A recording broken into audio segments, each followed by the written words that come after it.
Quand on dit que ceux-là qui ont porté les armes, ne nous voilons pas la face, qui ont porté les armes, c'est AFC M23. Mais la seule vérité réelle est que Kinshasa avait envoyé, continue à envoyer sa délégation pour rencontrer ceux-là qui ont pris les armes. Mais Koufaï, la politique est dynamique, mon frère. C'est comme moi, j'ai beaucoup de choses à dire. Merci. Non, moi je suis un patriote vacciné. Non, mais quand il dit la politique est dynamique, il attend quoi? Je suis un patriote vacciné. Laissez. Ici, je vous ai opposé l'article 60. La politique est dynamique, il attend quoi? J'ai l'impression que vous aimez qu'on tue les Congolais et puis par après, vous applaudissez.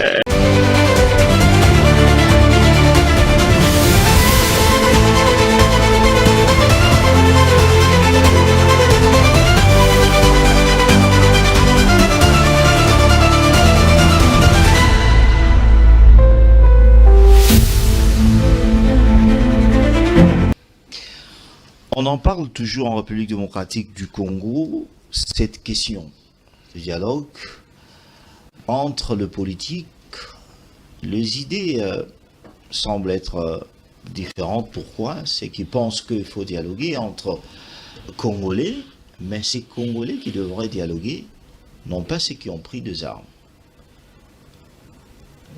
Pour l'opposition, oui, il faut aller au dialogue, mais avec comme médiateur les CC et la Cinco qui se déclarent toujours être le seul qui peuvent assumer cette médiation du dialogue au niveau interne. Est-ce le pouvoir actuel va-t-il accepter? Et il faut se rappeler que le réseau continue toujours dans cet élan qu'on puisse trouver la paix en République démocratique du Congo. La RDC avait pris acte de toute cette démarche que Lorenzo est en train d'entreprendre. Est-ce les opposants vont accepter certaines des conditions et aussi voir même le pouvoir?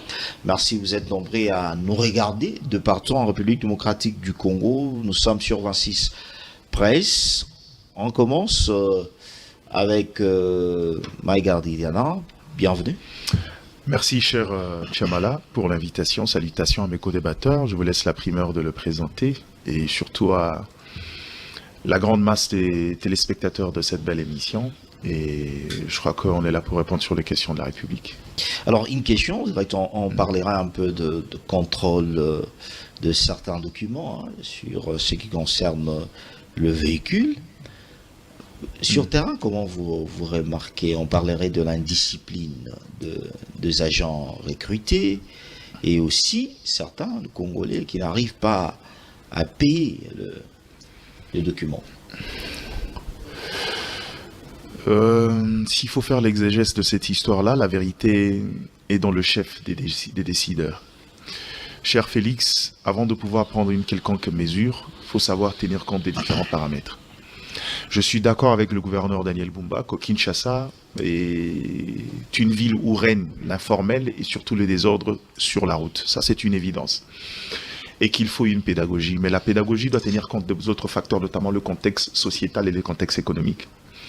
Quand vous décidez d'imposer le paiement de certains documents administratifs dont le coût global, avec un délai certes peut-être court, qui avoisine le $600 américains, un économiste simple vous fera les calculs de ratio en termes de revenus moyens. De chacun, oui. De chacun. Vous verrez que c'est asphyxié. Mais moi, je comprends, dans son intention, c'était aussi une occasion pour lui de pouvoir désengorger la route, parce que j'ai entendu son ministère des Transports lui-même dire que Torosilisa, embouteillage à Kinshasa. Mais c'est qui ne s'est pas décanté, de J'arrive. C'est que ce que je trouve alambiqué, d'utiliser un problème structurel, ou en fait, utiliser un problème conjoncturel pour pouvoir régler un problème structurel. C'est ça la difficulté. Il faut rappeler au gouverneur que le transport en commun est détenu à 95% par les privés.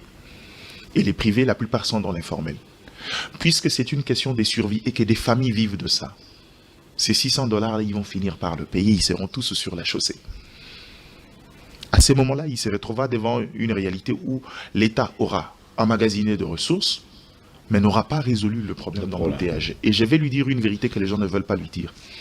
Le problème d'embouteillage à Kinshasa aujourd'hui, si quelqu'un vient vous dire, monsieur le gouverneur, qu'il y a une solution à très court terme pour résoudre ça, c'est un menteur, il vous ment. Comment ça?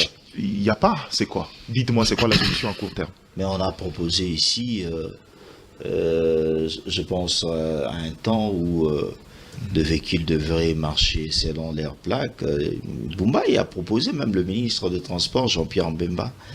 Mais jusqu'à aujourd'hui... Oui, mais cher Félix, vous évoquez des solutions qui n'ont pas marché. Et vous dites qu'il y en a eu. Ça n'a pas marché, effectivement. Vous proposez des solutions. Non, je pense qu'il y a eu des solutions qui n'ont pas Je vous dis, je les disais avant, qu'on tente, c'est qu'il y a la circulation alternée d'abord. À 12 heures, prennent l'essence unique. Après, c'est telle plaque, les impairs et les pairs. Je le disais jusqu'à aujourd'hui. Les deux éléments sont le preuve que les solutions à très court terme pour un problème d'embouteillage à Kinshasa n'existent pas. C'est un problème structurel. Kinshasa est une ville très enclavée. Kinshasa aujourd'hui a besoin de routes, mais surtout la diversification de moyens de transport. Aucune mégapole dans le monde n'a vécu qu'avec le transport par voie routière. Ça n'existe pas. Si dans une vieille ville comme Washington, le train existe encore, c'est pas pour rien, parce que les mégapoles, et à Kinshasa, croyez-moi, je veux le dire au gouverneur, certes, on a sorti les statistiques, on parle, il y a plus d'1,5 million véhicules à Kinshasa. Je dis, c'est rien pour une ville de 17 millions d'habitants. C'est que la proportion est encore faible. Si vous pensez que c'est beaucoup, c'est encore faible. La difficulté, c'est qu'on n'a pas assez de routes.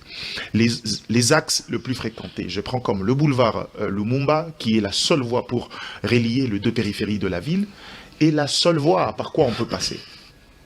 C'est incohérent pour une ville pareille, alors qu'il devrait y avoir un train juste à côté. Quand le Belge, avec une population à peine de 500 000 habitants, a pensé au train, à combien plus forte raison une ville qui compte aujourd'hui 17 millions d'habitants. Donc, je le lui dis pour qu'il évite le cosmétique. L'idée est que tu veux faire les choses vite pour que Badbamona, ça ne marchera pas. Il faut poser le fondement. Tu n'auras peut-être pas le temps de tout voir, mais les gens vont venir. Et Kinshasa a également la possibilité de transport par voie maritime. On peut quitter Maluku pour arriver au centre-ville par le fleuve Congo. C'est possible.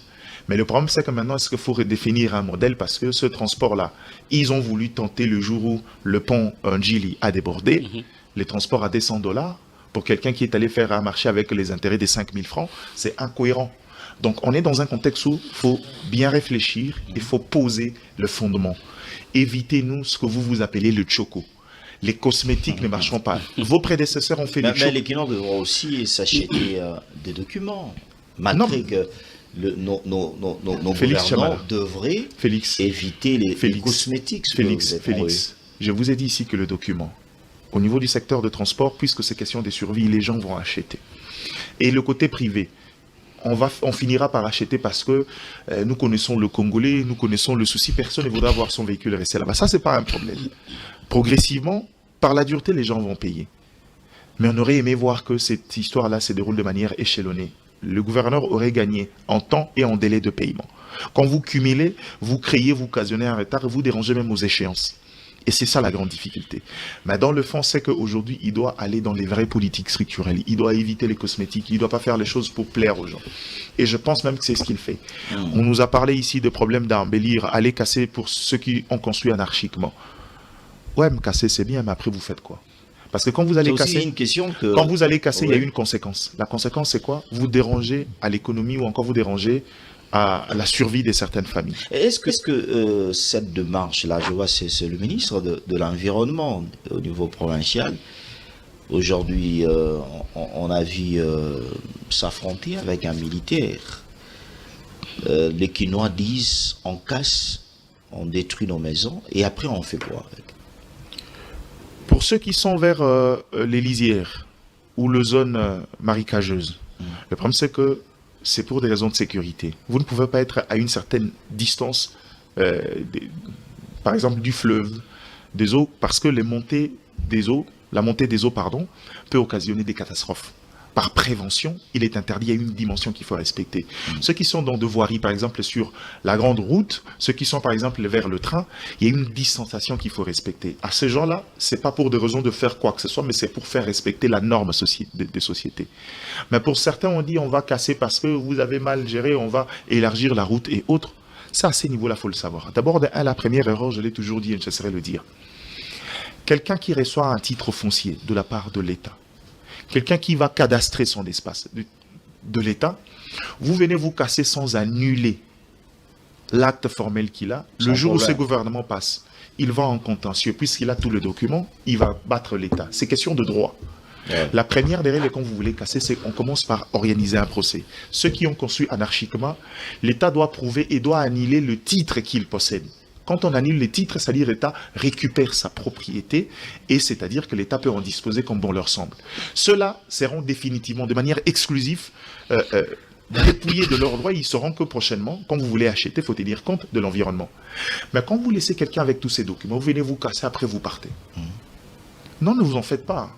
2-3 ans, le pouvoir bascule. Il y aura peut-être un autre gouverneur qui arrivera ici. Les mêmes gars peuvent utiliser les mêmes influences. Il va devant le cours des tribunaux pour présenter les gars. J'ai document, j'ai acheté des services de l'État. Le juge sera obligé de dire le droit. On lui rétablira dans ses droits, il reviendra au même endroit pour rebâtir sa parcelle. La somme de ces erreurs me pousse à croire que le gouverneur veut faire les choses pour plaire les gens. Goumba. Il fait les choses pour plaire, je comprends, c'est ça la mentalité politique d'aujourd'hui. C'est incohérent. Monsieur le gouverneur, on se souviendra de vous, même quand, de manière apparente, on n'a rien vu. Posez les bases de la nouvelle ville de Kinshasa. Vous avez eu le projet d'extension, c'est très bien. Ce projet-là mérite d'être bonifié pour plusieurs facteurs. Mais la vérité, c'est que restez dans les questions structurelles, vous verrez que vous aurez fait votre part. Merci. François, tu es bienvenu. Merci beaucoup, cher Félix. Merci à tous les Congolais, tous les citoyens qui nous suivent. Permettez-moi de saluer les confrères qui entourent avec nous ce beau plateau ce matin. Je voudrais ici exhorter les Congolais, ceux qui pensent que le fait qu'ils soient infligés aujourd'hui, ils peuvent se permettre de perdre l'espoir, mais non, il faut garder toujours espoir parce que les jours ne sont pas le même. Cher ami, vous avez évoqué plusieurs questions ici autour de Daniel Bumba, de la ville de Kinshasa. Vous savez, au-delà de ce que Diane vient de dire sur le fait que Daniel est en train de faire certaines choses dans le sens de plaire, je ne sais pas à qui, mais certainement on va dire qu'il est en train de faire des histoires pour peut-être pressionner au président Tshisekedi. Je me dis, mais finalement, est-ce que tel monsieur mérite encore d'être appelé autorité ou gestionnaire d'une entité? Parce que, à ce que je sache, lorsque vous gérez une entité de l'État, est-ce que vous avez des comptes à rendre à ces gens-là, ce sont eux qui vont... Parce que j'ai rappelé ici que Daniel a été d'abord élu. Il occupe un poste électif. Il a été élu par des députés provinciaux. Ça veut dire que ces députés, à leur tour, ont gagné la confiance de la population. Et directement, Daniel est redevable vis-à-vis de cette population. Et le fait qu'il s'amuse à faire des choses dans le sens de flatter ceux qui ont, d'après certaines personnes, ceux qui ont le pouvoir de le faire partir, parce que je dois noter ici que ce n'est pas les députés provinciaux de la ville de Kinshasa qui ont actuellement le pouvoir de faire partir Daniel, mais ce sont des individus. Ce sont des individus, ceux qui peuvent décider de la respiration du peuple congolais. Parce que imaginez, si c'était que le député qui avait le pouvoir de le faire partir, mais je crois qu'ils l'auront déjà fait depuis très longtemps. Tout ce que nous observons comme tâtonnement, en fait, le problème c'est que nous sommes habitués à une gestion des tâtonnements. Des gens qui viennent gérer les entités de l'État sans aucune expérience, sans aucune expertise, et plus grave, sans aucun plan de gestion. Parce que personne ne me dira à ce jour que Daniel depuis qu'il est arrivé à la tête de la ville de Kinshasa, a un plan de gestion de la ville. Mais Kinshasa et Zobonga, est là.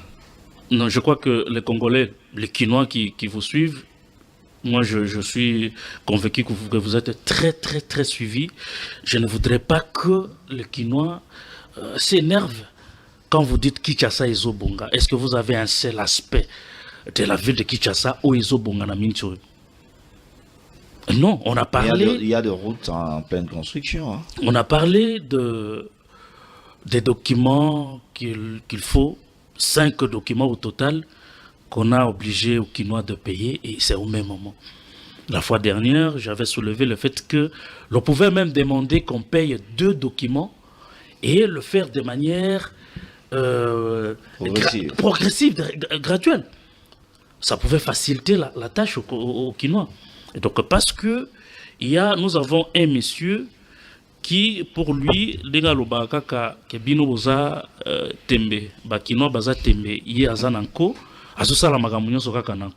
il n'a pas de compte à rendre à la population. L'Assemblée provinciale de Kinshasa devient un cimetière où personne ne siffle là-bas. Donc finalement, on s'est dit, vers qui est-ce qu'on va aller pour trouver solution? Parce que le président Tshisekedi lui-même en a déjà marre de la présence de Bumba à la tête de la ville de Kinshasa. Malheureusement, ce qui tient Bumba est plus fort que le président. Et ce qui tient Bumba est plus fort que les députés provinciaux. Je me dis, mais Bumba est tenu par quelle main puissante qui n'arrive pas à faillir. Donc à ce jour, trop de commentaires sur la gestion de Bumba, c'est chercher à remuer, n'est-ce pas, les couteaux dans le plaid de Kinois. Et un mot peut-être par rapport à la démolition des constructions qu'on a vues à Pakadjouma. Ça vous a choqué? Je suis d'accord sur le fait que cet espace-là soit libre au regard de l'emplacement. Je comprends qu'il faudrait que l'on fasse des choses pour que cet espace soit libre. Mais maintenant, le problème, c'est la méthodologie. Comment est-ce qu'on a procédé pour déguerpir ces gens? Mais ils étaient déjà avertis. Vous avez un ministre. Ils étaient déjà avertis, ceux qui habitaient là-bas. Non. Ce n'est pas qu'on a fait juste du coup, ils étaient déjà avertis. Admettons qu'il y a eu des avertissements de la part du gouvernement provincial et que ces gens-là n'ont pas respecté le délai qui leur a été accordé. Maintenant qu'ils sont à la Belle Étoile, pire encore, ils sont sur le long de la route. Alors, quelle est la conséquence maintenant? Parce que parmi les éléments qui ont fait à ce que l'on puisse les déplacer, on a parlé de l'insécurité. Vous savez que cette partie-là est insécurisée. La nuit, vous ne pouvez pas vous amuser avec votre téléphone. On va vous ravir le téléphone. Mais maintenant qu'ils sont sortis, Bakomina Balabala, quelle est la solution pour Bumba? Il faut faire le pire. J'aurais appris, on les a trouvés une place vers Maluku. Est-ce que vous vous êtes rendu là-bas pour voir dans quel état l'espace a été aménagé? Il ne suffit pas seulement de leur demander, voilà, nous vous donnons cet espace. Il ne faut pas habiter dans le vide. Vous-même, là, vous êtes incapable d'aller habiter le vide. Donc c'est comme ça revient toujours au même. Ce manque de conception, des décisions prises à la hâte. Quand on ne réfléchit pas sur les conséquences qui vont découler de certaines décisions, on est prêt à mettre, à se donner des décisions émotionnelles.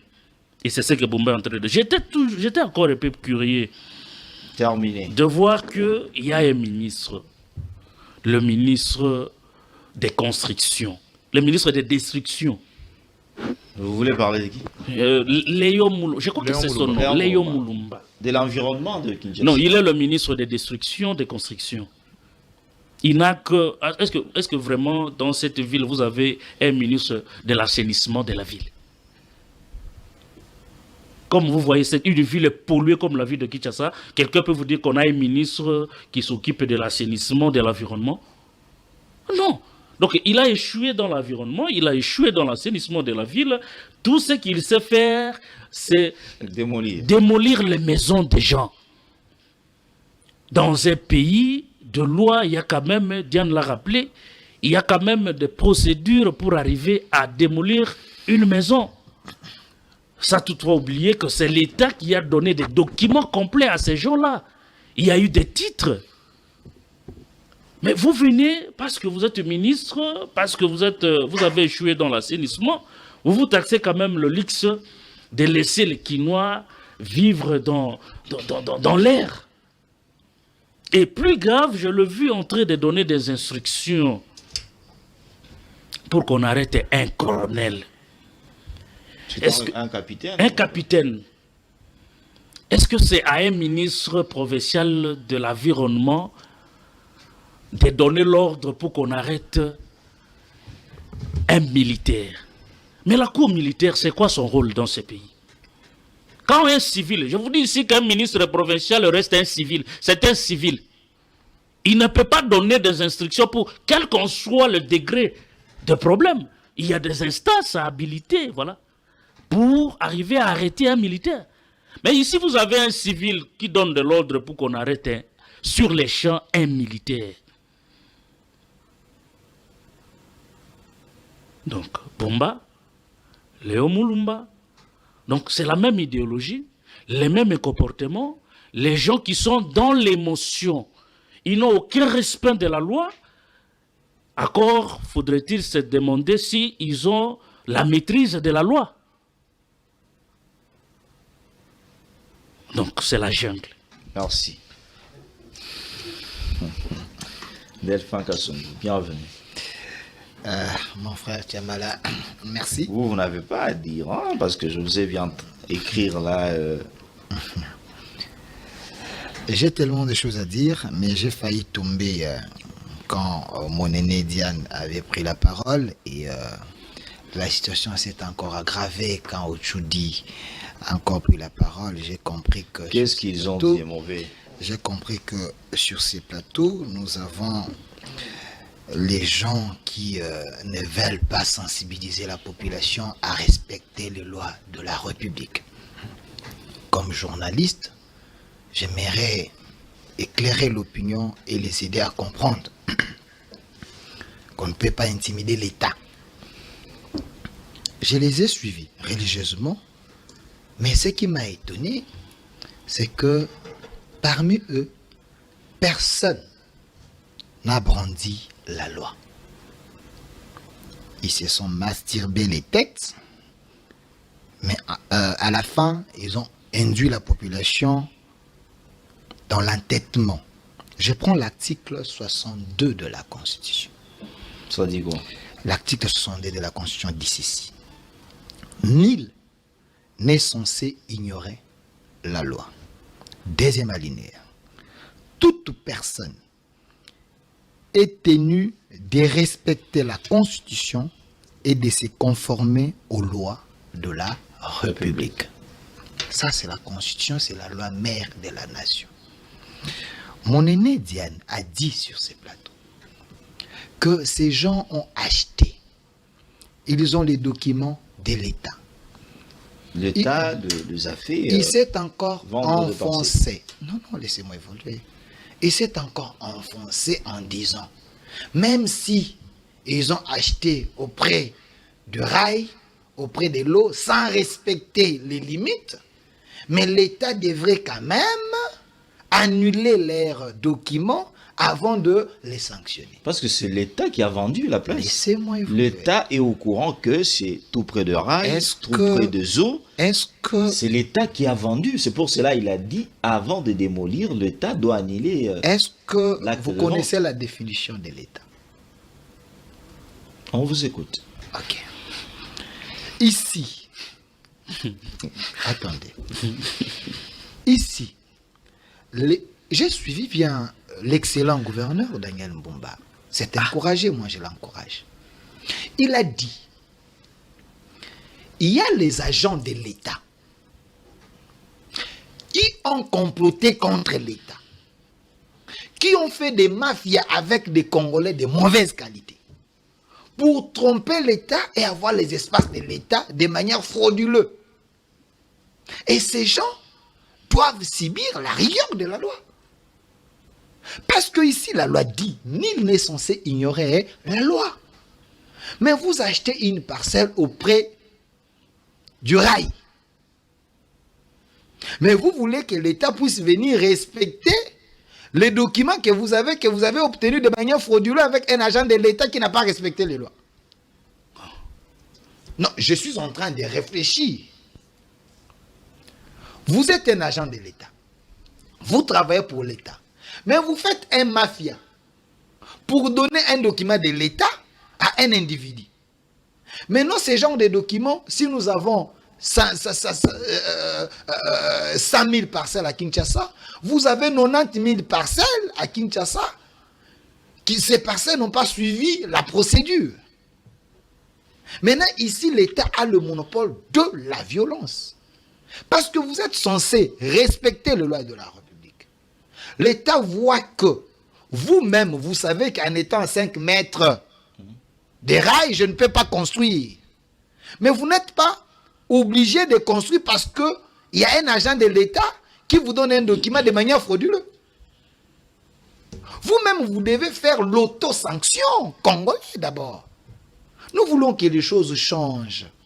Il ne faut pas attendre que les autres changent les choses pour nous. Nous devons contribuer, participer au développement du pays. C'est ça, avoir la conscience. Être un bon citoyen, c'est qui? Un bon citoyen, c'est celui qui respecte les lois de son pays. Mais vous savez, Delphin, vous savez qu'il y a des gens qui ont reçu le titre... Écoutez. Le titre... Écoutez. En bonne et due forme. Si les prémices sont fausses, le reste ne tient pas debout. Mais c'est l'État qui les a offerts. Mais écoutez, pas l'État, je parle de l'individu. Les agents de mauvaise qualité de l'État qui ont engagé l'État dans les mafias. Mais l'État est composé des individus. Attends, oui, ici je suis en train de réfléchir. Laissez-moi réfléchir. L'État est composé des individus. Attendez, vous devez comprendre ma logique. Oui. J'ai dit ceci. Je vous ai posé la question, c'est qui l'État? L'État est représenté par les individus. Mais un individu de mauvaise qualité, qui connaît la loi, qui ignore la loi, mais qui fait les mafias pour donner un document de l'État à un Congolais. Professeur Delphin, donne-nous la définition. Donne-nous la définition de l'État, cher prof Delphin. S'il vous plaît, laissez-moi Donne-nous la définition de l'État. Laissez-moi continuer. Je sais qu'il y a un journaliste ici, il n'y a pas de journaliste. Laissez-moi répondre. Allons-y. Ici, je suis en train de responsabiliser d'abord les Congolais. Avant d'attaquer l'État, vous devez aussi voir votre part de responsabilité. Parce qu'à un moment, l'État est censé prendre des décisions fortes pour l'intérêt de tout le monde. C'est dans ce sens-là, les cas sont légion à Kinshasa, les dossiers sont tellement nombreux devant les cours et tribunaux, l'État a décidé d'aller à la source, annuler tous les documents et chasser ceux qui ont acheté dans les endroits où ils ne pouvaient pas acheter parce que, selon la loi ici, j'ai commencé à lire la loi, nul n'est censé ignorer la loi.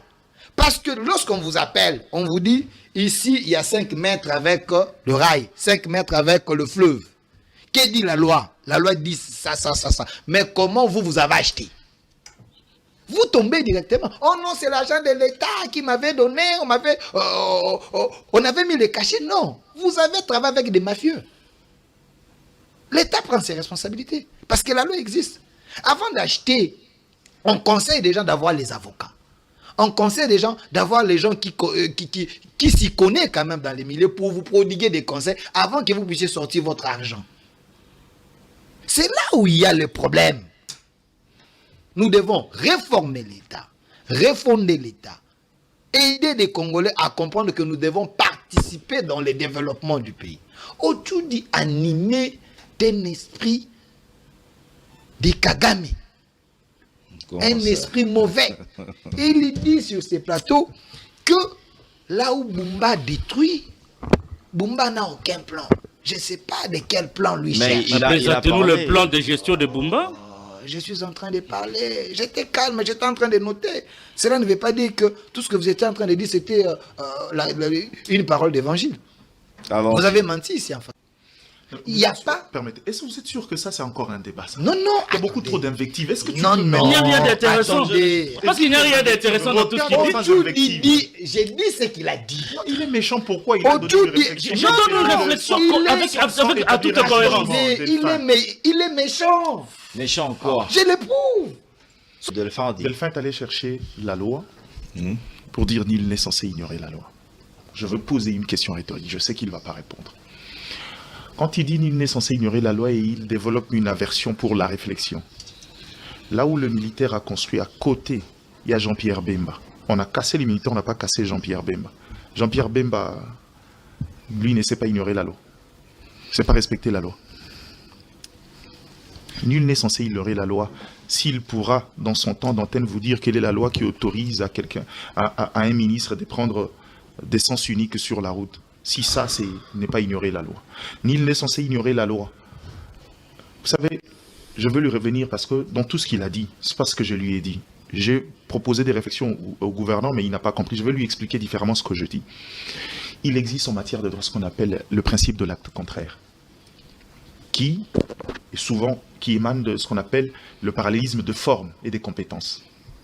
Ça veut dire, la même autorité, par la même procédure qui a pris une décision, si on veut annuler, modifier ou changer, doit recourir par la même procédure et par la même personne. Ah. Il nous a évoqué ici, il dit, il a territorialisé la responsabilité sur l'octroi de titres de l'État. Mais là où la question est, s'il s'agissait des agents de l'État de mauvaise qualité, combien ont été sanctionnés? Aucun. Ils sont nombreux. Il ne faut pas dire aucun. Où? Parce que vous n'avez pas les statistiques. Vous êtes un journaliste, vous devez vous réserver. Quand vous dites aucun, vous n'avez pas les statistiques. Vous avez Moi, je connais les gens qui ont été sanctionnés. Il y a même une nouvelle loi qui vient d'être... Non. Vous venez parler de la loi ou des gens qui ont été sanctionnés? J'ai dit, il y a des gens qui ont été sanctionnés. Delphin, Quand tout à l'heure, tu as demandé qu'on soit calme. Hein. Pas de problème. Laissez la parole à Diane. Je répète ce que je dis. Ok. Dans ceux qui ont octroyé de titres aux gens, qui ont construit à gauche, à droite, jusque-là, personne n'a été sanctionné. Je le précise.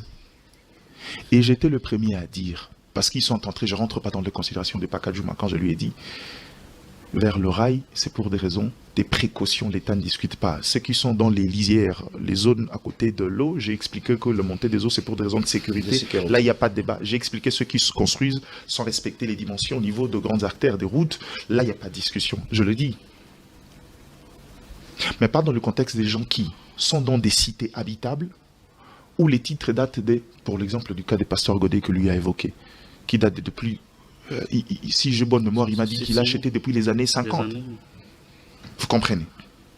Ça veut dire que quand on veut remettre en question, il faut respecter le principe de droit.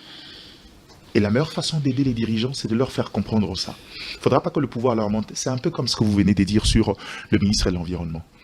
Allez lire les compétences d'un ministre de l'Environnement.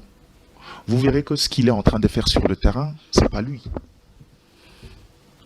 La ville a un système d'urbanisation qui est géré par quelqu'un d'autre. Peut-être, je me tromperai par nuance. Je connais que la ville a tendance à compiler les compétences parce que je sais que M. Jésus Noël Cheka aujourd'hui quoi, 4 à 5 ou 6 portefeuilles. Mais est-ce que dans ces portefeuilles, il a les infrastructures? Ça, c'est une question rhétorique qu'on posera. Mais même dans le cas, casser, c'est bien. Je l'ai dit, c'est un problème. L'État a le monopole de son pouvoir. Mais le problème, c'est que j'ai même donné un élément, un casus. Quand vous cassez comme ça, vous mettez le même État en difficulté parce que l'État est représenté par les gens sont temporaires, l'État est définitif. Le jour où vous ne serez pas là, par l'influence, la même personne détenant encore des titres ira devant le cours des tribunaux, présentera les mêmes documents avec la signature des agents habilités de l'État. La justice sera obligée de le rétablir dans ce droit. Il a dit annuler, non, on n'annule pas en cassant. L'annulation, c'est récupérer le titre. Ça veut dire quoi? On va devant le cours des tribunaux, on dit écoute, tous les gens qui ont construit sur la baie d'Engaliema sont dans l'irrégularité. C'est pour ça qu'il y a le ministère public, les avocats de la République. Bon. Allez-y, tous ceux qui sont là, les titres d'à ces niveaux-là, on les annule. On donnera l'occasion à ces derniers de se présenter vers le cours des tribunaux et de se défendre. On leur expliquera par A plus B que là, vous avez, certes, l'État les agents de l'État vous ont donné là, mais on estime que ce n'est pas convenable. L'État, dans le monopole de son pouvoir, vous reprend les titres et peut casser. Ça voudrait dire que ces gens-là sont dépouillés par un acte formel de droit. Ils savent que, parce que, encore, un principe de droit qui dit, qui construit chez autrui, construit pour autrui.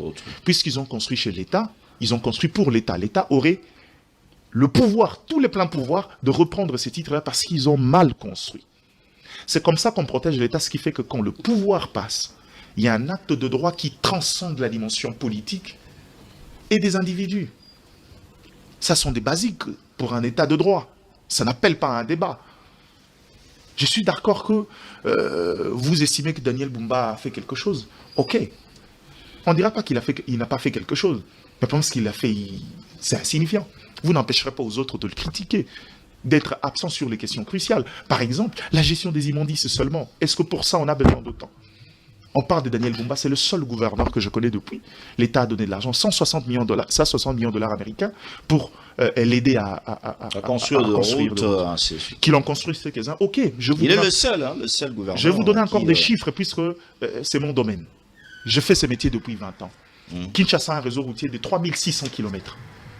Jusqu'à aujourd'hui, il n'y a que 700 km qui sont asphaltés. Dans les 700, 400 km sont dans un état délabré, et c'est dans les 400 km que le gouverneur est en train de travailler, avec les ressources du gouvernement central. Est-ce que ce qui est fait aujourd'hui est assez suffisant? Non. La critique est un mobile de l'intelligence. La critique est un élément essentiel et exclusif pour l'État congolais. Donc, à un moment donné, remettons de la réflexion au corps. Ce n'est pas une affaire personnelle, c'est une affaire de la République. Il ne faut pas prendre les choses de manière personnelle.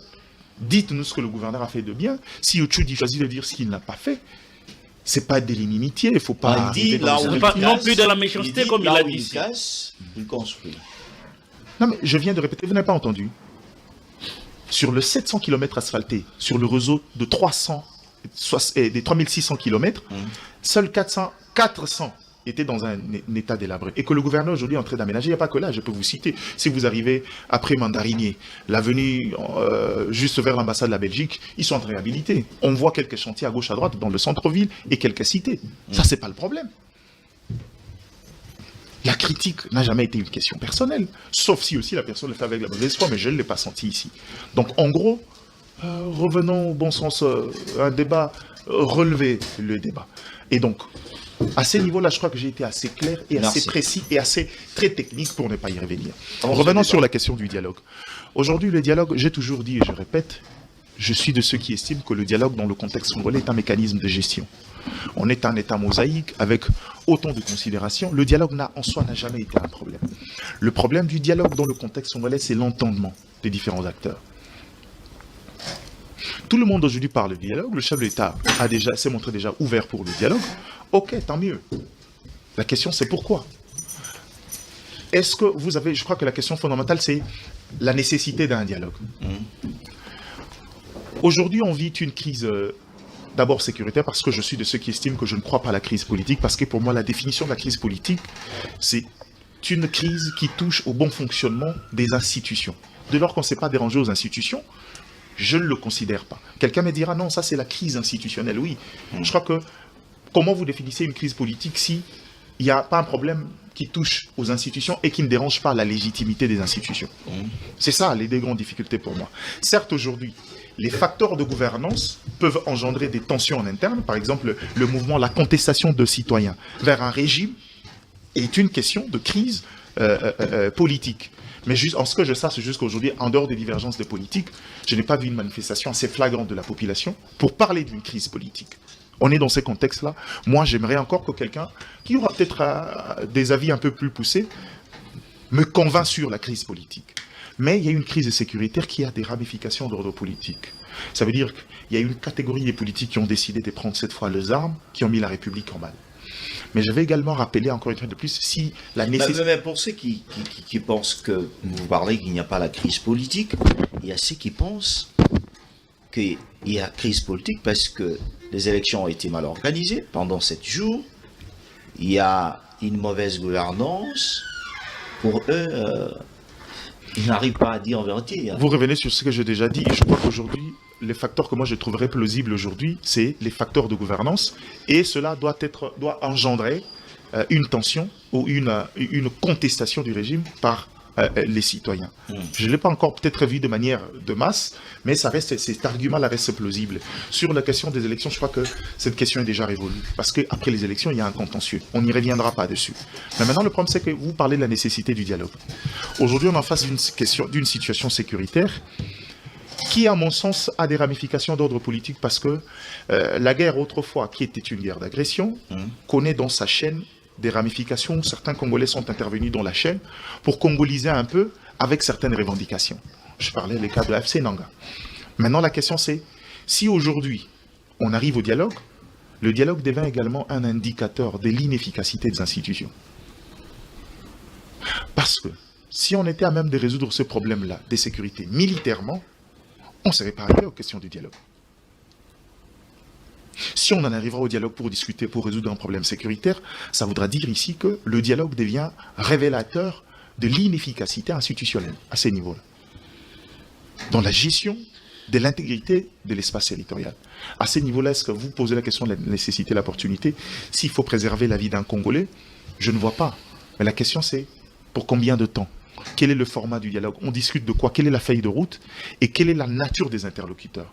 Le grand danger dans les dialogues au Congo aujourd'hui, c'est que quand on arrive, chaque partie revient avec ses cahiers des charges. Si vous arrivez autour d'un dialogue avec Corneille Nangaa aujourd'hui, dans le contexte interne, parce que j'estime que sur les questions sécuritaires, Nangaa a déjà un cadre propice de discussion qui est Doha. Je cite Nangaa dans les dialogues internes parce que j'ai lu le tweet de Moïse Katumbi qui estimait que l'inclusivité du dialogue voudrait également que cela se retrouve dans les discussions en interne. Mais c'est ce que même parlerait la Cinco et les CC. Je suivis Eric je ne sais pas évoquer. Eric Senga et l'abbé Chollet. Je n'ai pas suivi Senga et l'abbé Chollet. Je ne sais pas épiloguer sur leurs propos. Je reste sur un propos que je maîtrise et que j'ai vu et que j'ai lu. Donc on est dans un contexte où aujourd'hui, s'il faut arriver là-bas, il y a une forme de multiplicité des discussions. Et moi, je crains maintenant sur les débouchés. Les débouchés, c'est quoi? On a la crainte d'avoir des gens qui arrivent pour asseoir l'agenda, qui en fait est une porte de sortie pour beaucoup et une porte de sortie pour le Rwanda. Et ça, c'est le plus grand danger.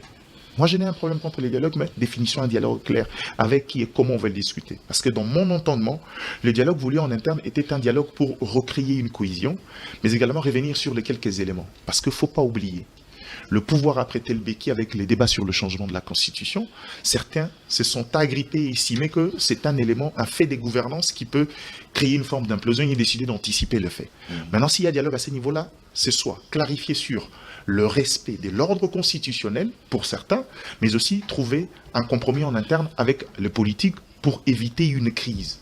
On va vers les élections et j'estime qu'il y a nécessité de pouvoir se mettre en perspective. Mais le dialogue fourre-tout, où on vient, on veut parler de toute la sécurité à gauche, à droite et autres, j'estime qu'encore c'est répéter les mêmes erreurs de l'histoire. Merci. Et ça serait un dialogue, une porte de sortie pour ceux qui, au lieu de faire valoir leurs droits, ont décidé de prendre les armes comme d'habitude.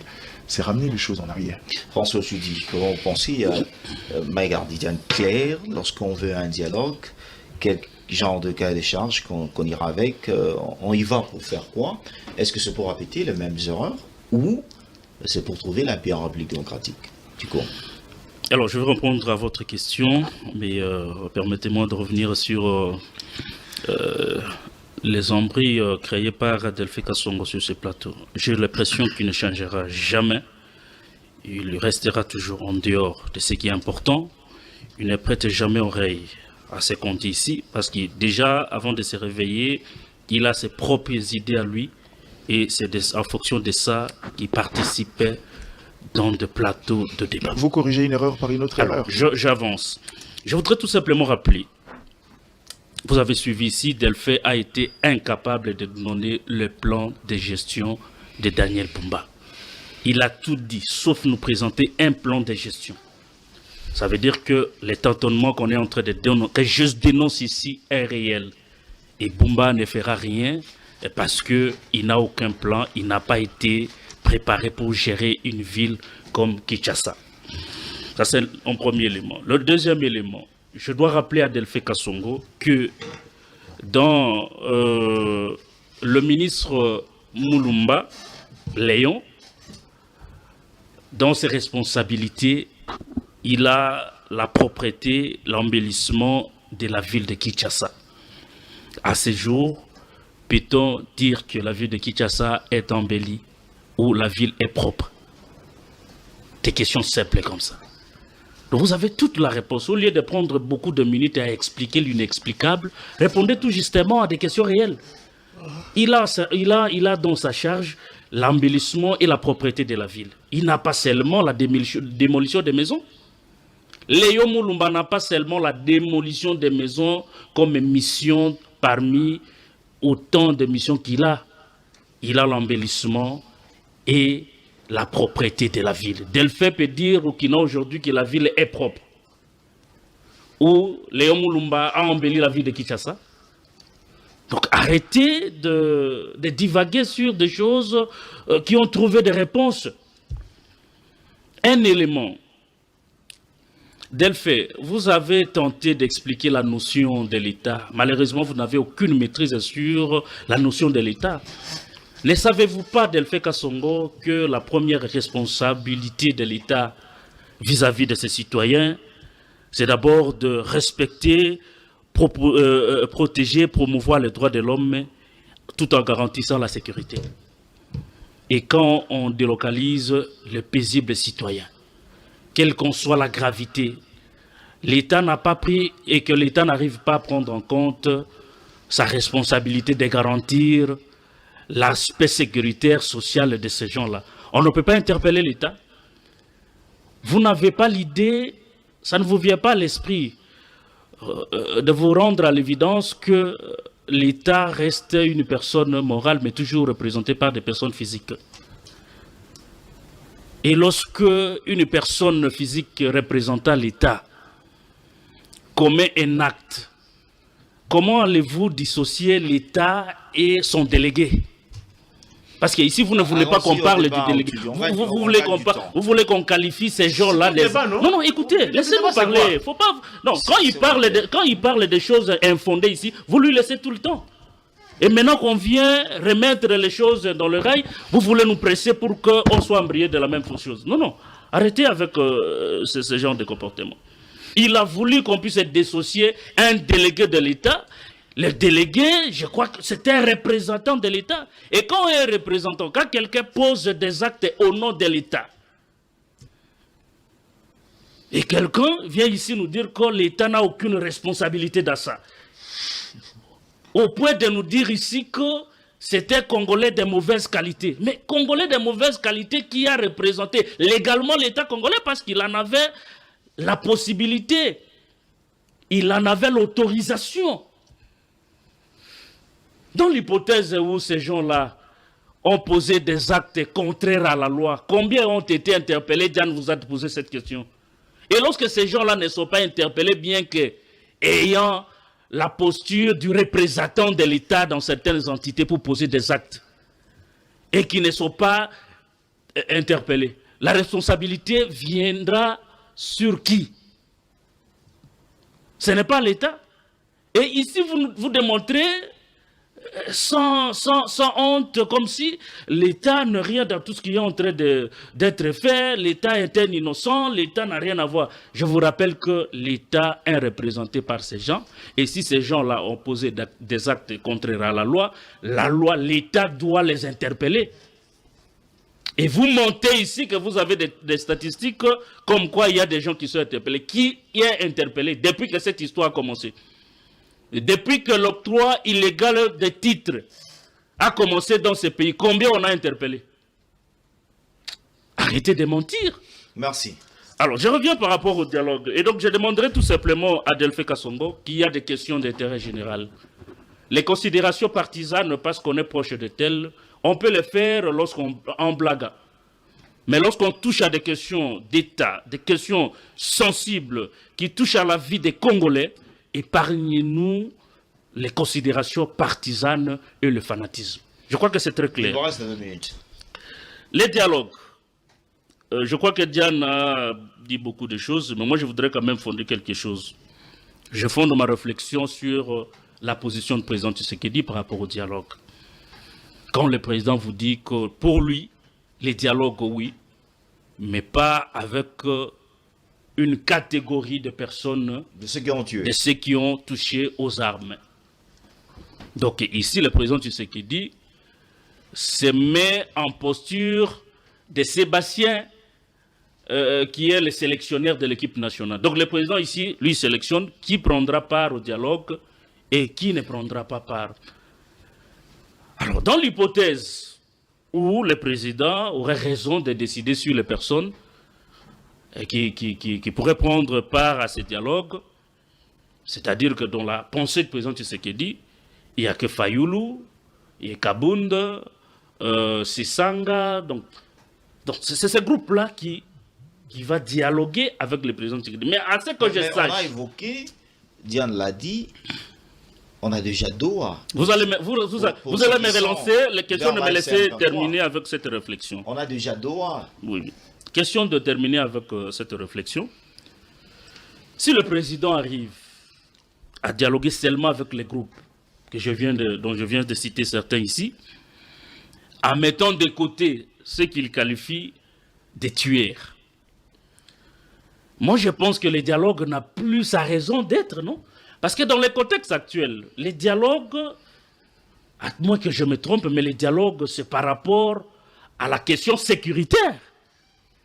Et si on doit dialoguer pour trouver solution à ce qui se passe dans la partie orientale de notre pays, c'est-à-dire que le président doit discuter avec les acteurs qui ont pris les armes, non?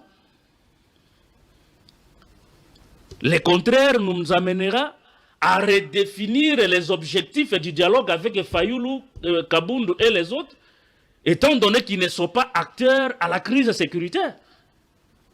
Parce qu'aujourd'hui, si le président met de côté les autres et qu'il discute avec Fayoulou et les autres, mais les autres ne sont pas comment est-ce qu'il va résoudre, la question sécuritaire à l'Est? Mais les autres sont à Doha pour cette question de donner la solution à la guerre dans la partie Est. Je crois que Doha est en train de traiter une question d'armes. Ça, je suis d'accord avec la réflexion, de Diane.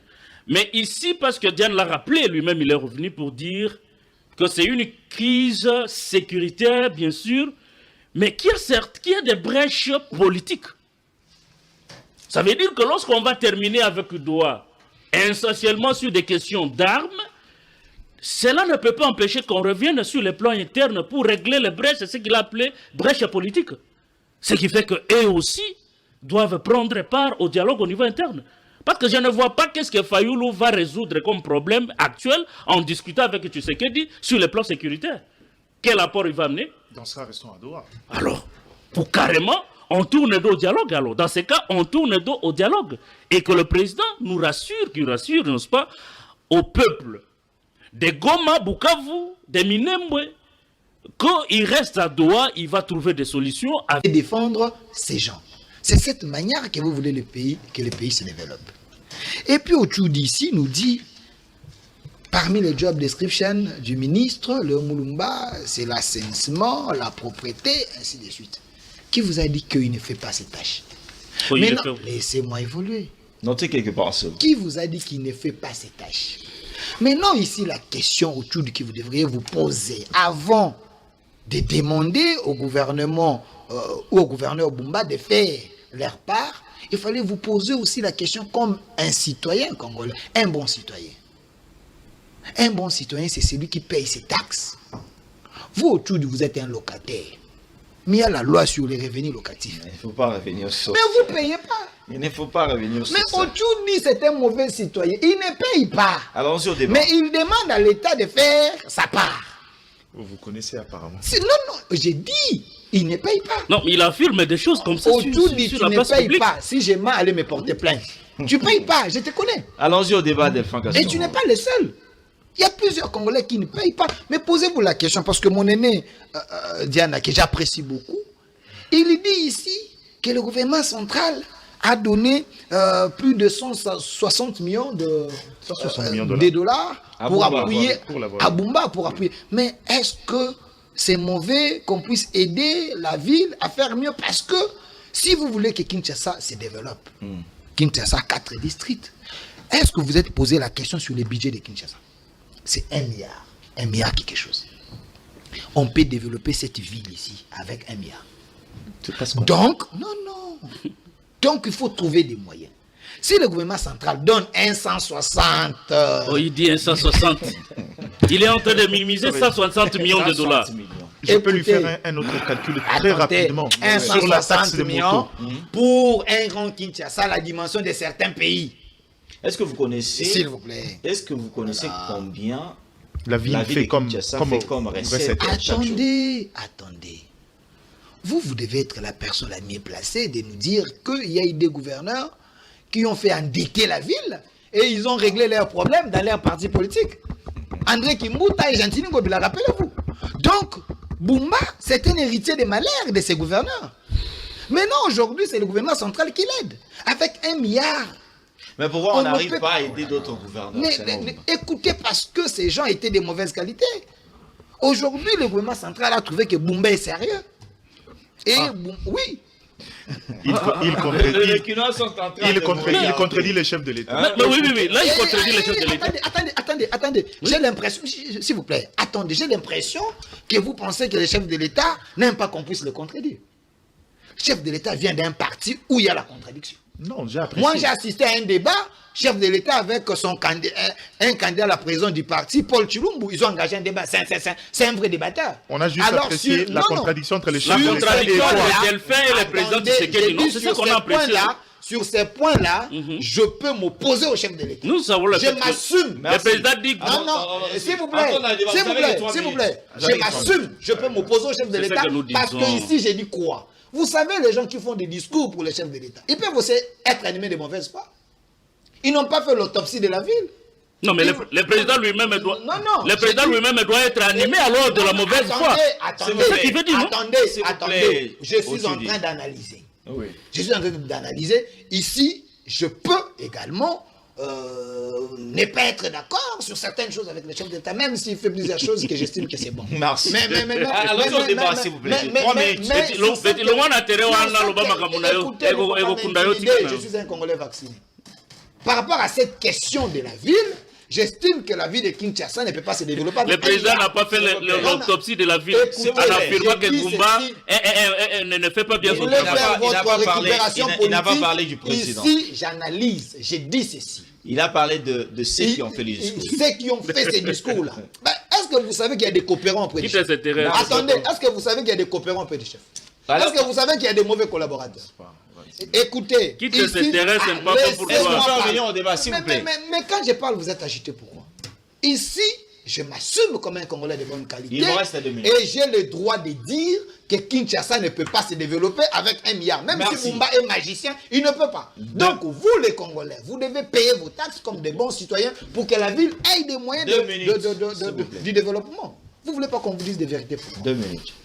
Concernant la question liée au dialogue, les sujets là, j'ai l'impression qu'Ochoudi n'a pas compris le sujet. Il y a les sujets. Dialogue inclusif entre opportunité et nécessité. Vous êtes allé dans tous les sens, Ochoudi. Écoutez, les dialogues inclusifs ici, les chefs de l'État étaient clairs.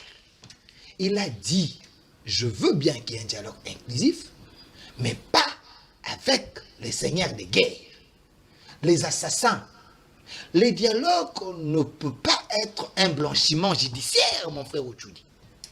Sinon, tout le monde peut prendre les armes, s'il est frustré, il part faire la rébellion parce qu'il sait qu'on finira par l'appeler à un dialogue inclusif. Qu'est-ce que vous comprenez par l'inclusivité?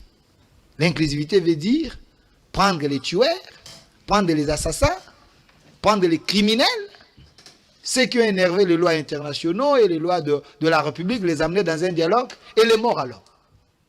Ici, nous voulons un dialogue avec des Congolais de bonne qualité. Mais ceux qui ont commis des crimes graves, les crimes qui sont en train d'être répertoriés, même Donald Trump l'a dit. Donald Trump se soucie pour nous, mais il y a les outils d'ici qui se soucient pour des criminels. Donald Trump vous dit, lors de l'accord de paix entre la RDC et le Rwanda, il dit cet accord n'annule pas les crimes contre l'humanité. Mais quand Tshisekedi le dit, parce que c'est Tshisekedi, vous le voyez passer ici, vous pensez que lui ne peut pas dire ça. Mais lui, il vous dit le dialogue entre Il n'a rien compris de Fayoul tout ce et que j'ai les dit. autres, Écoutez, ça ne va pas il était résoudre loin. le problème. Écoutez, non, quand il dit le dialogue avec Fayoul et les autres ne va pas résoudre les problèmes, je vous dis ça va résoudre les problèmes. Comment? Parce que ceux qui sont allés là-bas, au nom de la frustration politique. Et s'il faudrait décrisper cette situation à l'interne, pour empêcher que les autres aillent prendre les armes au nom de la frustration, ce dialogue est important. Ah, c'est un dialogue préventif? Non, attendez. Ah, d'accord. Attendez. Si c'est un dialogue Gouverner, préventif, gouverner, alors. c'est prévoir. Écoutez, s'il faut dialoguer avec les gens à l'interne, pour éviter qu'il y ait les gens Jacques Mamba d'aller prendre les armes parce qu'ils n'ont pas eu de postes politiques, nous pouvons le faire, on est Congolais. Mais ici, nous sommes contre quoi? Nous sommes contre ceux qui tuent, ceux qui prennent les armes pour imposer les dialogues. Quand Nanga vous dit Tshisekedi veut qu'il y ait combien de morts pour qu'il y ait un dialogue. Donc, nous pouvons dire que c'est le nombre de morts, selon Nanga, qui va obliger à Tshisekedi qu'il y ait un dialogue. Merci. Attendez, Merci, chutez, s'il vous plaît. ici j'aimerais placer un mot. Nico, ouais. Non, avant que Nico puisse parler, Non, vous avez que 30 secondes. il doit d'abord laisser des Congolais de bonne qualité parler. Ici, je voudrais d'abord dire quelque chose. Non, bandit. J'ai suivi un pasteur, monsieur Paul Mukendi. Il a dit quelque chose qui m'a poussé à une réflexion pendant toute la nuit. Il a dit quoi? Il dit, Cholet et Ambongo, c'est des voyous. D'abord, lui-même, c'est un Et- violeur. Ah, Laissez-moi laissez-moi Lui-même, c'est un parler. S'il violeur. vous plaît. Laissez-moi. Il a été chassé du Laissez-moi Canada. pas- Pourquoi S'il tu vous es plaît. épileptique? Non, mais arrêtez-nous ça. Autour, Pourquoi s'il tu vous es plaît. épileptique? Et vous encouragez ça. Vous allez m'interdire moi de S'il vous réfléchir. plaît, Kasson. J'ai dit Et vous et encouragez j'ai Comment ça? réfléchi comme un scientifique. Pourquoi le pasteur Paul Mukendi a appelé les gens qui prétendent avoir la mission prophétique des voyous? J'ai réfléchi. Je suis allé trouver une définition. La définition d'un État voyou. Un État voyou, c'est un État qui soutient des rebelles. Un État voyou, c'est un État qui est contre les lois internationales. Merci. Attendez, je vais citer. Un État voyou, c'est un État qui maltraite sa population. Kagame, c'est un voyou, maltraite sa population. Mais Kagame est en harmonie avec Cholet et Ambon. Sur ce, moi Merci. je peux conclure que c'est une association de voyous. Merci. Sur ce, l'apôtre Paul Mukendi peut avoir raison. Mais c'est ces gens que nous pensons qu'ils ont les ADN ou l'ADN des voyous que vous voulez donner la direction de ces dialogues. Merci. Non, ça ne peut pas se Nico faire. Faye, bienvenue malgré le retard. On attame déjà, il n'y a pas question de rappel, hein, dialogue inclusif entre opportunité et nécessité. On est partagé, ceux qui veulent qu'on puisse avoir le dialogue, ceux qui veulent que s'il y a dialogue, pas des criminels, ceux qui veulent, oui, il faut avoir le dialogue, mais causer à l'interne entre de Fayoul et les autres. Comment vous pensez si nous voulons résoudre la question dans la partie est de la RDC? Merci beaucoup. Comme vous venez de le dire, vous savez qu'hier, il y a eu la pluie. Après la pluie, au lieu que ce soit le beau temps, c'est les déluges. Nous n'avons pas le temps à perdre. J'aimerais d'abord ramasser ce que j'ai entendu. Oui. Si j'avais bien compris, et avec la lecture de Delphin, c'est que le régime tient à ce que la loi soit respectée. Vous construisez mal, on vous détruit. On veille à la salubrité. Comme nous avait opposé une disposition constitutionnelle, j'aimerais aussi l'opposer d'autres dispositions constitutionnelles. Article 34. On dit l'État, la propriété privée est sacrée. L'État garantit les droits à la propriété individuelle ou collective acquis conformément à la loi ou à la coutume.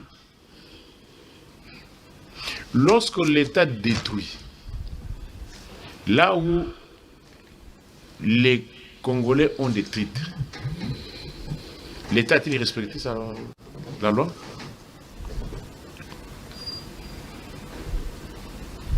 Vous savez, je n'ai pas encore parcouru la nouvelle loi foncière. Dans l'ancienne loi, tous les actes que les conservateurs posaient, ce n'était pas sa responsabilité personnelle. C'était la responsabilité de la République. C'est le cas même pour la nouvelle loi. C'est tout ce qu'on a rappelé ici. Alors, ça dit, quand le conservateur pose un acte, c'est la responsabilité de l'État. Pas de l'individu qui travaille chez l'État. L'État. C'est pour cela qu'il y a très peu de conservateurs qui sont poursuivis. Parce que Parallélisme de forme et de compétences, papa. On l'a rappelé Compétences et ici. d'attribution. Oh là là. Vous comprenez? Vous êtes en déphasage de la loi. Si vous lisez la loi, alors, si vous Lisez voulez... la nouvelle loi. S'il vous plaît. S'il vous plaît. Allez lire la nouvelle loi. Écrivez Je quelque suis part d'abord s'il dans la vous plaît. Constitution. On a tout changé. S'il vous plaît. J'ai- Laissons- La République est actualisée. Il ne faut pas nous j'ai ramener dans parlé- l'ancienne j'ai loi. parlé de la S'il Constitution. vous Vous plaît. devez lire la nouvelle. J'ai pitié pour Diane, quand il te regarde, Vous devez lire la nouvelle. Ils ne sont pas de la nouvelle loi. Vous, vous êtes dans Moi, l'ancienne je loi. ne suis pas de la Constitution. Non, vous dites que vous n'avez pas encore lu la nouvelle loi. C'est un article de la Ouais. Constitution qui vient de lire. Non, non, il a parlé de la loi foncière. Est-ce que tu as compris? J'ai dit, dans l'ancienne loi, j'ai la seule disposition que la responsabilité, les conservateurs, les actes qu'ils posaient, a engagé la responsabilité de l'État. Même parce que je vous ai encore entendu dans... Et puis le comble est que vous prenez l'ignorance comme étant une flamme olympique. Ce n'est pas une flamme olympique que vous devez brandir. Lorsqu'on est revêtu d'une qualité publique, tous les actes que vous posez, tous les actes dans l'exercice de ces fonctions, la personne qui a posé l'acte peut être poursuivie pénalement, mais civilement, c'est l'État qui répond. Qu'est-ce qu'on entend par la responsabilité civile? C'est-à-dire, comme vous êtes en train de dire avec votre Léon, ou Léon est en train de détruire les maisons des gens là, s'il y a bavure et qu'on constate qu'il y a des faits pénaux, c'est l'individu Léon qui va répondre. Mais quant aux actions civiles, quant aux dommages intérêts, c'est l'État qui répond. Ne dites pas que non, vous ne cherchez pas à dissocier. C'est-à-dire ils sont intimement liés. S'ils n'avaient pas cette qualité, ils ne poseraient pas ces actes-là. Ils les posent parce qu'il a la qualité. Et comme ces actes-là sont posés dans l'exercice de ses fonctions, pénalement, s'il y a des faits pénaux, il peut être poursuivi, mais civilement, c'est l'État qui répond. Mais le comble est que si vous êtes dans une histoire comme celle-ci, même si vous allez en justice, d'abord, ils ont une justice qui est dans leur poche. Alors, même s'il arrivait qu'il y ait une décision de justice, ça sera exécuté où? Merci. Qui va exécuter ça? Et je continue. L'État, il encourage et veille à la sécurité des investissements privés nationaux et étrangers. Nul ne peut être privé de sa propriété que pour cause d'utilité publique et moyennant une juste et préalable indemnité octroyée dans les conditions fixées par la loi. Parce qu'il y a, lorsqu'il s'agit des uns, on dit que non, il n'y avait pas de titre, c'était anarchique. Mais là où il y a rocade, lorsque je disais que ce régime ne connaît pas, rocade, ce n'est pas leur ouvrage. Rocade, c'est l'ouvrage de 2014. Mais comme il n'y a pas de crime parfait, ils ont cherché à s'en approprier, rocade, mais ils ne veulent pas indemniser. Et lorsqu'il s'agit d'expulsion pour cause d'utilité publique, lorsqu'il n'y a pas eu indemnité préalable, c'est-à-dire avant de détruire, avant de toucher les maisons des gens, l'État est dans l'obligation de désintéresser d'abord les concernés. Faire le contraire, ce n'est plus encore une expropriation. Qu'on nous dise, si c'est vrai, pourquoi aujourd'hui il y a des Congolais prétendument expropriés, mais qu'on ne les a jamais indemnisés. Comment peut-on cela? Ce n'est plus encore l'expropriation. C'est la barbarie de l'État. C'est la voyocratie de l'État. C'est l'esclavagisme de l'État. C'est la mafia de l'État. Et puis, ce régime est habitué à ces jeux-là. Il peut vous engager, vous faire travailler, et puis on ne vous paye pas. Les cas sont les gens. Je crains que les victimes de rocade subissent les soins d'abattoir à la francophonie. Bateau, ça besoin de la francophonie, comment on dit, certains sont devenus pauvres. Même les entrepreneurs sont devenus pauvres. Mais en tout temps, les millions sont sortis. Rocade, ça a été conçu, tout était déjà depuis 2014. Les fonds ce sont les fonds chinois. Bon, plus de 3800 quelques victimes. Maintenant, ils sont dans la rue. J'étais. Non, parce que vous parlez. Non, il a lu, je l'ai lu aussi. Oui, oui, il a lu, je l'ai lu aussi. Il ne faut pas lire une disposition qui vous plaît à un moment. Et il faut aussi qu'on vous fasse lire d'autres dispositions de manière globale. Alors, nous disons, c'est à quoi nous assistons aujourd'hui, c'est le terrorisme de l'État, l'esclavagisme de l'État. L'État applique lui-même l'esclavagisme. Est-ce que c'est quand l'État fait déguerpir des gens sans les payer, c'est différent de l'esclavagisme? C'est l'esclavagisme au sens pur du terme. Lorsque l'État fait travailler les gens sans les payer, ça s'appelle quoi? C'est l'esclavagisme de l'État. Lisez la définition de l'esclavagisme, vous allez vous rendre compte de la loi pénale. Ce que le régime fait, c'est pire que l'esclavagisme. C'est pas différent du narcotrafic. C'est que c'est fait actuellement. Oui, chuter. Alors, dialogue, moi je suis l'homme le plus heureux, l'œil de l'aigle qui vaut des malades. J'avais dit, l'option privilégiée pour un régime politique, c'est l'imposition de la paix. De la paix. L'imposition de la sécurité. L'imposition de la salubrité. Parce que les gens souvent parlent de l'ordre public. L'ordre public contrôle les trois éléments, sécurité, tranquillité et salubrité. Le fait de voir des montagnes, comme on était avec vous là, la nuit là, ces montagnes de déchets là, l'ordre public est troublé. Ce que vous voyez sur l'avenue Bokassala, c'est l'ordre public est troublé. Ce que vous voyez sur Agambela là, ce que vous voyez à Agambe, avenue Sport là, c'est l'ordre public est troublé. C'est que le fait de curer, tout ce que vous avez curé, vous les laissez sur la chaussée et que les histoires curées peuvent même prendre toute une bande. Une de quoi des embouteillages, c'est quand vous curez, vous n'allez pas, ces histoires-là peuvent même occuper toute une bande. Ça s'appelle aussi troubler l'ordre public. Dialogue, j'avais dit, l'option privilégiée de l'État, c'est l'imposition. Faute par l'État d'imposer, Bouka Mapeka, Nalomangu Batubaku Fate, aller négocier. Bien qu'on continue encore à mentir les gens, mais qu'ils disent au peuple, qu'ils disent à mon peuple qu'ils négocient déjà avec ceux-là qui ont tué, ceux qui prétendent avoir tué. Mais ça s'appelle quoi? C'est un dialogue. Mais alors, mais pourquoi dire que... Mais pourquoi dire que non, on ne va pas parler avec ceux-là qui ont tué? On parle de dialogue inclusif, ici en République démocratique du Congo. Écoutez, je vous dis ceci. J'avais prédit que ne soyez pas surpris que le jour qu'on assiste à 1+4 bus, à Sun City bus, nous tendons vers cela et ça va arriver. Ne suivez pas les autres. C'est-à-dire, pour ne pas dire clairement, mais c'est un processus. Il faut qu'on au moins le Merci. Mais nous sommes des pleins pieds dans le dialogue. Quelle est la finalité de ce qui se passe à Doha? La finalité, c'est quoi?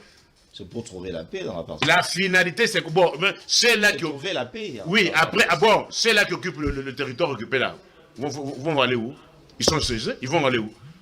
Vous allez les appeler et les mettre à Makal ici? Écoutez, arrêtez de tromper les gens. Et oui. Je vous prédis qu'il y aura, ça va se faire aussi dans un pays étranger. Retenez cela. Merci. On est presque à la fin, 2 minutes. Maïgar Didiana, qu'est-ce que vous pensez, malgré tout ce qu'on a évoqué ici, est-ce qu'il faut se concentrer à Doha, Washington, et aussi avec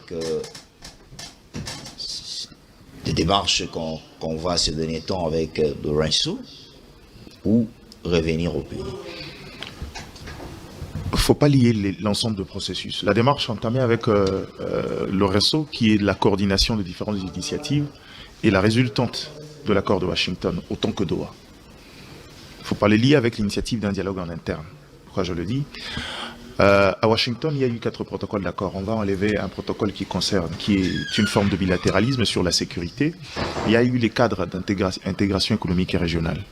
Parce qu'à la base, on a estimé que si vous voulez discuter dans ce sens-là, il faut intégrer les autres parce qu'ils sont acteurs majeurs dans la sous-région et que l'idée de pouvoir exclure les autres pouvait comporter des éléments conflictogènes.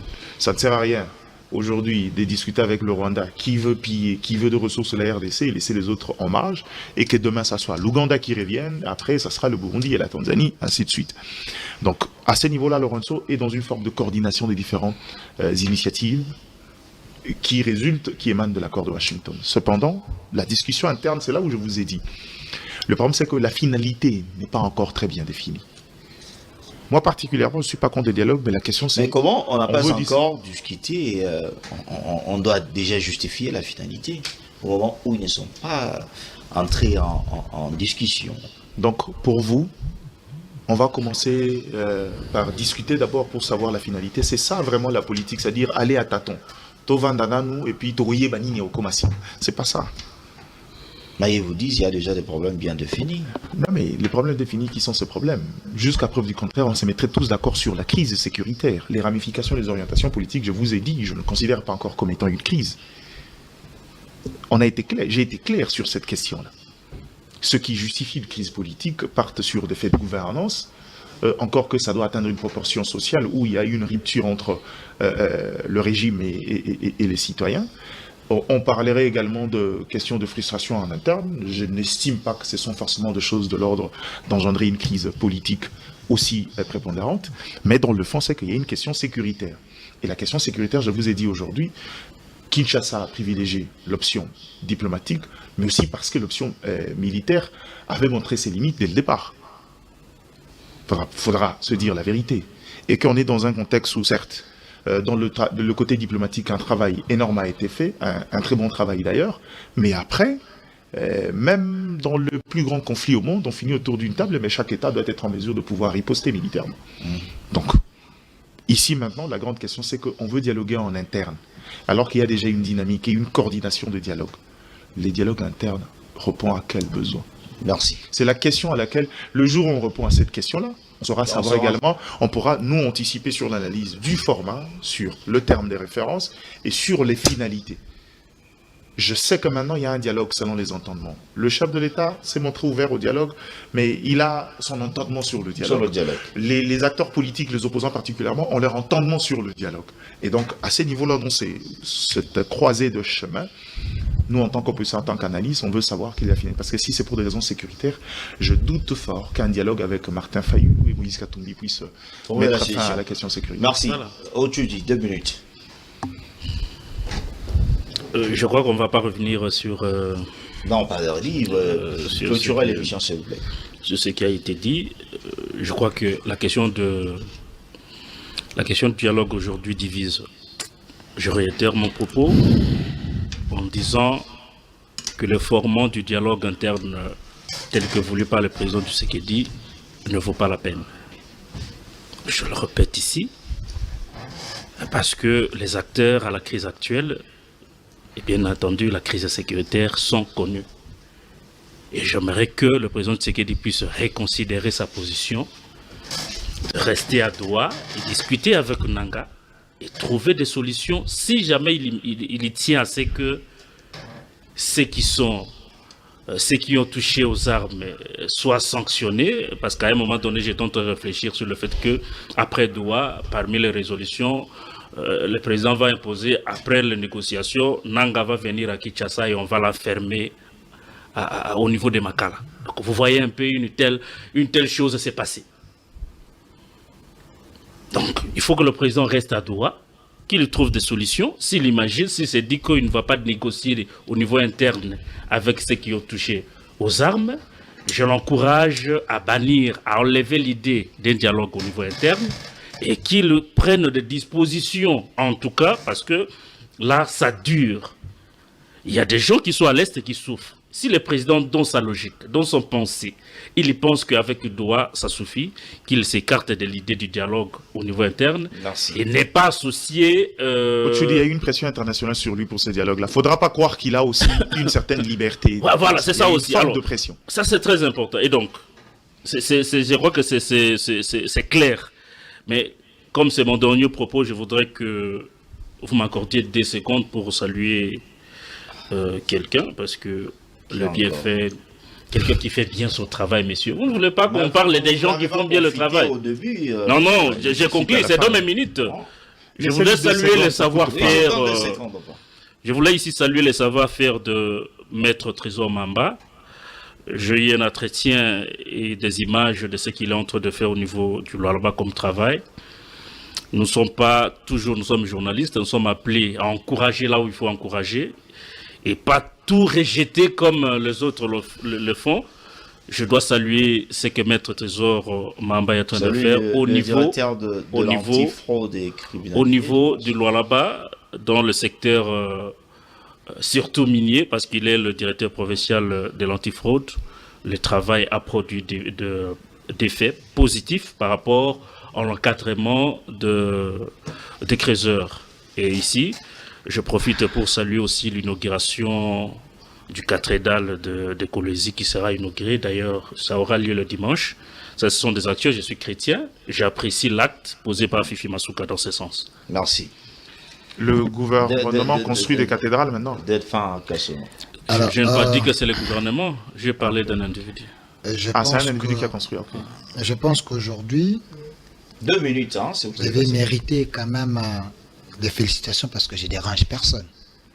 Je laisse les gens parler. Non, regarde, il se félicite parce qu'il dérange les gens chaque jour. Et aujourd'hui, il n'a pas dérangé. Et quand je Il vais faut... parler, que les gens ne me dérangent. Ah oui, 2 minutes. Mais ici, je serai très sévère à M. Nico Faye, qui s'est donné le luxe d'envoûter les Congolais avec sa mauvaise compréhension de la loi. Il m'a brandi l'article 34 de la Constitution en s'opposant à l'article 53 de la Constitution qui était clair. Je ne sais pas s'il voulait expliquer aux Congolais quoi. Je suis d'accord avec vous ici, mais il y a un fait que vous devez relever dans cet article. On dit ceci: l'État garantit les droits à la propriété individuelle ou collective acquis conformément à la loi ou à la coutume. C'est ça le mal quand on vous invite dans les émissions, vous venez en retard. Parce qu'on avait répondu cette question, j'avais répondu à cette question avant. J'ai dit un conglomérat d'aventuriers, les gens appelés agents de l'État, qui ont fait le manquillonnat politique pour vendre les documents de l'État sans respecter la procédure. Et ces gens, l'État ne peut pas être clément avec eux. Ces gens, ils ont donné aux Congolais des documents, des certificats aux endroits où les Congolais ne pouvaient pas avoir des certificats. À 4 mètres des rails, on vous donne une parcelle là-bas. Mais il y a des Congolais qui prennent la parcelle, qui achètent. J'ai lu l'article 62 de la Constitution qui dit « Personne n'est censé ignorer la loi ». Mais quand vous achetez dans ces conditions-là, vous achetez entre les mains des escrocs, des aventuriers qui ont porté l'étiquette de l'État. L'État est censé frapper. Rocade. Ah, monsieur. Chuter. Tu deviens un journaliste ici? Je réponds aux questions du journaliste. Vous êtes convaincu quand même par rapport à la première question? Parce que je n'ai pas suffisamment... Il a dit qu'il était convaincu. Non, parce que je n'ai pas suffisamment les temps. M. Nico Faye est toujours dans ces firmaments. Quand il nous dit ici, oh non, il y aura les dialogues ici, j'avais prédit, il y aura 1+4. Mais M. Nico Faye oublie que la Constitution lui donne d'abord, premièrement, le pouvoir. Mais vous faites quoi? Vous aimez trop la Constitution. Oui, parce qu'à un moment, parler avec sans la Constitution, ça devient compliqué. Vous faites quoi pour ne pas respecter cette loi? La Constitution dit ceci, l'article 64, dernier alinéa.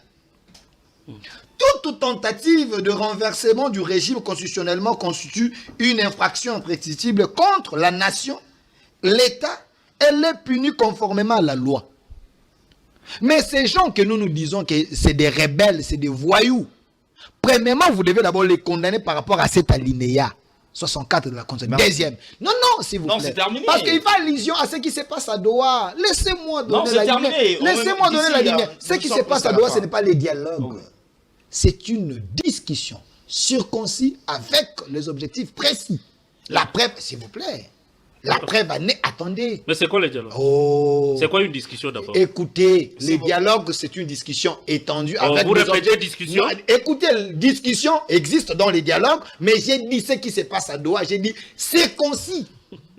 Avec les objectifs précis. Donc, c'est ce qui va se faire à Kinshasa. Là-bas, je vous donne le première conclusion.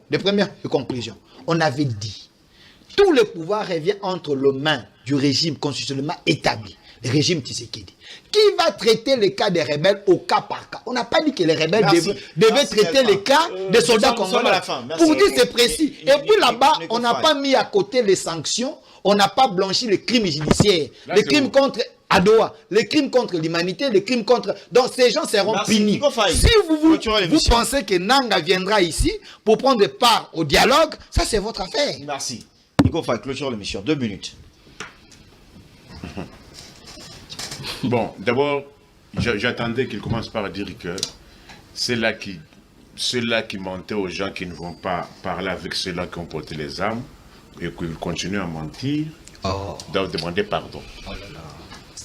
Lorsqu'on dit on ne va pas parler avec ceux-là qui ont tué, qui ont porté les armes, mais lorsqu'on se voit moult fois sur des... On envoie des délégations, plusieurs fois. Ça s'appelle quoi? Quand on dit que ceux-là qui ont porté les armes, ne nous voilons pas la face, qui ont porté les armes, c'est AFC M23. Mais la seule vérité réelle est que Kinshasa avait envoyé, continue à envoyer sa délégation pour rencontrer ceux-là qui ont pris les armes. Mais Nico Faye, la politique est dynamique, mon frère. C'est comme moi, j'ai beaucoup de choses à dire. Merci. Non, moi je suis un patriote vacciné. Non, mais quand il dit la politique est dynamique, il attend quoi? Patriote vacciné. Ici, je vous ai opposé l'article 64 deuxième alinéa. J'ai l'impression que vous aimez conduire des Congolais et puis par après, vous applaudissez. Parlez avec des tueurs, à un cadre circoncis. Essayez un peu de voir comment il faut faire. Pour vous pensez qu'on le fait parce qu'on a l'envie de le faire. S'il vous plaît. On le fait malgré nous. Parce que nos frères meurent là-bas. Est-ce que vous savez que le fait aussi de ne pas payer les gens, vous les tuez aussi? Quoi? Le fait de faire travailler les gens n'est pas... Vous venez de mentir ici, que l'histoire de francophonie, on n'a pas payé les gens. Moi, j'ai vu, s'il vous plaît, je vous oppose une image. J'ai vu faire Ebola. Ebola allait toucher son cachet. J'ai vu faire Ebola aller toucher son argent. Il y a le médecin. J'ai vu faire Ebola aller toucher son argent. Il y a un dossier. Vous n'avez pas vu ou pas? RMP. Question. Je peux te donner même vous n'avez pas vu faire Ebola aller toucher son argent ou pas? Merci. Histoire de francophonie. Merci. Merci. Nous sommes à la fin de l'émission. Merci. Maïgardi Diada, Delphin Kassongo, Nico Faye et aussi François Otudi. Moi, avant de clôturer, je vais féliciter la première. Vous m'avez lavé la parole. La première, non. On a déjà clôturé l'émission. L'effet de l'eau aussi. Vous voyez la qualité de l'eau que vous donnez aux gens? S'il vous plaît. Ça, c'est ce que vous avez ramassé ici. Nous sommes presque à la fin de l'émission, s'il vous plaît. Commune Quelle est l'authenticité de ces lots? Avenue Qu'est-ce qui prouve que c'est l'eau de la ville? Qu'est-ce qui prouve? Cette eau a été... Quel est l'élément scientifique qui prouve du robinet dans la commune de Kassavoubou? C'est un mensonge. Avenue Eyala. L'élément scientifique c'est un mensonge. On a été à vos micros, s'il vous plaît. Je clôture cette émission en félicitant la première dame de la République, Denise Nyakero Tshisekedi, qui a pu intervenir, qui a aidé notre consoeur Rite Bakomba. Pour ça, elle mérite des félicitations. En tout cas, c'est dans lui, en tout cas, sans problème. Sans problème. Vraiment. Un geste qui Elle vient de sauver la vie d'une expérience à cette mère de famille éprouvée par la maladie. Elle a tellement pris du temps à l'hôpital. Et la première dame, ça a tellement touché à cette dame qui ne cesse jamais de venir, c'est qui ont besoin. Et s'il vous plaît, même Non, si cette dame-là a longtemps souffert. Nico, mettez-vous à la place de cette dame-là, elle mérite. La vie est en train de transcender. Nico, tu te poses même à la survie de quelqu'un. S'il vous plaît. Non.